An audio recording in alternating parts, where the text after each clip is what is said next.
Hey guys, स्वागत है आप सबका एक बार फिर से आपके अपने कॉमिक एडिक्शन में। तो गाइस, आज हम बात करने जा रहे हैं मार्वल कॉमिक्स हिस्ट्री की और जानेंगे कब मार्वल ने अपनी पहली कॉमिक पब्लिश की थी और वो कौन से सुपर हीरो थे जिन्हें पहली बार as a super hero Marvel comics में फीचर किया गया था। तो आज हम जानेंगे how to Marvel become world biggest cinematic universe. तो अब ज्यादा बकबक ना करते हुए अब हम बढ़ते हैं हमारी वीडियो की तरफ।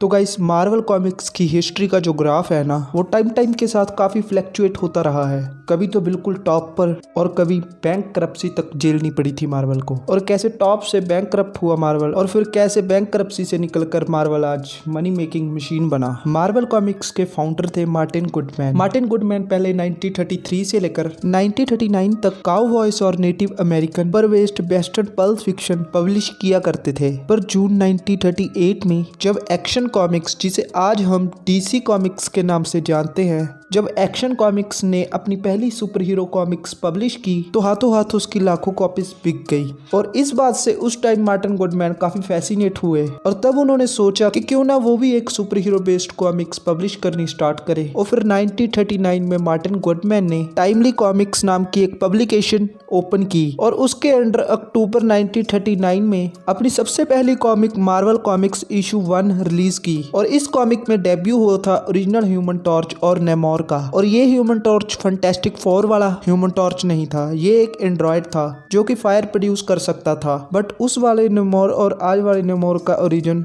सेम ही है। और नेमोर को ही कॉपी कर 1941 में एक्शन कॉमिक्स ने एक्वामैन को अपनी कॉमिक्स में इंट्रोड्यूस किया। अब मार्वल कॉमिक्स इशू 1 रिलीज होते ही मार्टिन गुडमैन की तो निकल पड़ी अंधा क्या चाहे दो नैन, उनके साथ वही बात हुई और देखते देखते इस सिंगल इशू की मार्केट में 9 लाख कॉपीज बिक चुकी थी। पर उन दिनों मार्टिन गुडमैन को जो एक दिक्कत सबसे बड़ी आ रही थी वो थी कि कॉमिक्स का सारा कंटेंट फनिस इनकॉर्पोरेटेड नाम की एक कंपनी से आया करता था, यानी उनका कंटेंट ओरिजिनल होते हुए भी ओरिजिनल नहीं था। इसलिए मार्टिन गुडमैन ने फनिस इनकॉर्पोरेटेड से नाता तोड़ दिया और टाइमली कॉमिक्स के लिए खुद के आर्टिस्ट और राइटर हायर कर लिए। साथ ही गुडमैन ने अपनी वाइफ के 17 साल के कजन स्टैनली लीबर्ग को भी जर्नल ऑफिस असिस्टेंट की पोस्ट पर रख लिया। और गुडमैन के स्टाफ में शामिल थे राइटर और आर्टिस्ट जैक कर्बी और जो सीमंस, और जिन्होंने वर्ल्ड वॉर 2 को देखते हुए एक नए सुपर हीरो को क्रिएट किया जो कि कॉमिक्स की दुनिया में हिटलर और उसकी नाजी सेना से लड़ता था। जी हाँ, उस सुपर हीरो का नाम था कैप्टन अमेरिका। कैप्टन अमेरिका का डेब्यू हुआ था मार्च 1941 की कैप्टन अमेरिका इशू 1 में। और ये कॉमिक्स मार्वल की हिस्ट्री में इतनी बड़ी हिट हुई कि इसकी लगे हाथ 10 लाख कॉपीज बिक गई। बट वर्ल्ड वॉर 2 खत्म होते ही सुपर हीरो क्रेज भी खत्म हो गया और सुपर हीरो कॉमिक्स की सेल्स गिरने लगी। और तब 1950 की शुरुआत में ही टाइमली कॉमिक्स ने अपनी सारी सुपर हीरो कॉमिक्स बंद कर दी। और इसके बाद 1951 में गुडमैन ने टाइमली कॉमिक्स का नाम चेंज कर एटलस कॉमिक्स कर दिया। और ये कंपनी पब्लिकेशन के साथ साथ डिस्ट्रीब्यूशन भी किया करती थी और इसके अंडर ज्यादातर horror, western, adventure, drama, romantic title ऐसे जॉनर्स की कॉमिक्स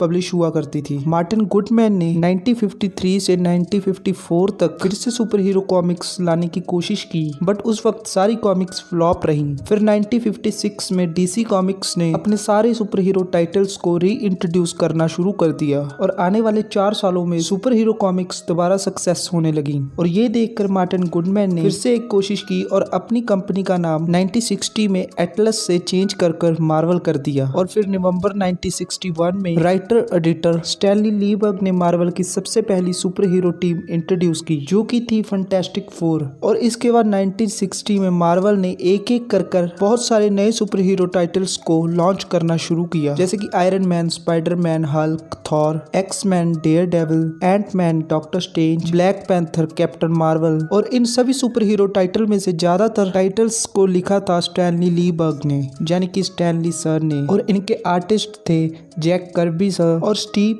डिट्को सर। फिर 1968 में मार्टिन गुडमैन ने मार्वल कॉमिक्स और उसकी पेरेंट कंपनी मैगजीन मैनेजमेंट को perfect film and chemical corporation को बेच दिया, बट खुद पब्लिशर बने रहे। और फिर 1972 में रिटायर होने से पहले मार्टिन गुडमैन ने अपने बेटे चिप को पब्लिशर बना दिया, पर चिप ज्यादा दिन पब्लिशर नहीं रहे और उनकी जगह ले ली स्टैनली सर ने, जो कि आगे चलकर मार्वल कॉमिक्स के प्रेसिडेंट भी बने। और साथ ही 1972 में मार्वल कॉमिक्स अपनी राइवल कंपनी डीसी कॉमिक्स से भी आगे निकल गई। और तब 1984 में एक टाइम ऐसा भी आया जब वार्नर ब्रॉस ने डीसी कॉमिक्स को मार्वल को बेचने की कोशिश भी की, बट तब के मार्वल एडिटर इन चीफ ने इस ऑफर को रिजेक्ट कर दिया। और फिर 1986 में मार्वल कॉमिक्स को न्यू वर्ल्ड एंटरटेनमेंट ने खरीद लिया और उसका नाम चेंज कर मार्वल एंटरटेनमेंट ग्रुप कर दिया। बट न्यू वर्ल्ड एंटरटेनमेंट ने 3 साल के अंदर ही मार्वल एंटरटेनमेंट ग्रुप को मैकेंड्रू एंड फोर्ब्स कंपनी को बेच दिया, और जिसके मालिक थे रोनाल्ड पर्लमैन। फिर शुरू हुआ 1990s का दौर, और ये वही टाइम था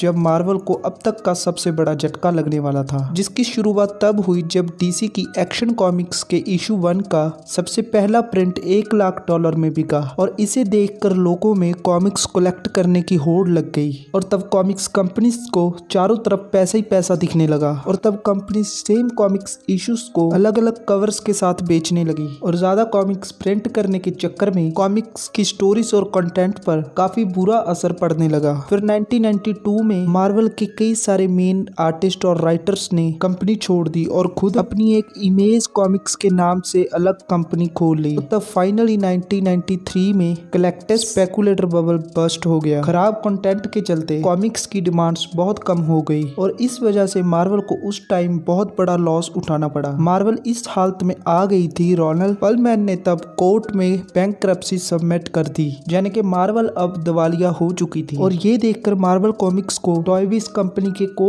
ओनर आइजैक पर्लमटर और उनके पार्टनर एवी अराट ने कुछ बैंक्स की मदद से आसानी से खरीद लिया। और अब क्योंकि मार्वल दिवालिया हो चुकी थी, तो उसे खुद को दोबारा अपने आप को स्टैब्लिश करने के लिए बहुत सारे पैसों की जरूरत थी, और इसके लिए मार्वल ने अपने कुछ कैरेक्टर्स के मूवी राइट्स दूसरी कंपनीज को बेच दिए। पर उसके साथ शर्त ये थी, इन कंपनीज को कुछ पर्टिकुलर टाइम के अंदर इन कैरेक्टर्स पर मूवीज बनाते रहनी होगी। अगर ऐसा नहीं हुआ तो मूवी राइट्स दोबारा वापस मार्वल के पास चले जाएंगे। और फिर आया 2003 और एंट्री हुई डेविड मिचेल की। डेविड मिचेल एक मल्टी मिलियनर थे, और उन्होंने आइजैक पर्लमटर और उनके पार्टनर एवे एराट को मूवी राइट्स बेचने की वजह खुद का स्टूडियो खोलने की एडवाइस दी, और जिसका रिजल्ट हमें देखने को मिला 5 साल बाद 2008 में आयरन मैन के रूप में। और जब मार्वल स्टूडियोज ने अपनी सबसे पहली मूवी रिलीज की, आयरन मैन ने रिलीज होते ही बॉक्स ऑफिस को हिला दिया, और एक वीक के अंदर ही $100 मिलियन का बिजनेस कर लिया, और टोटल वर्ल्ड वाइड $585.5 मिलियन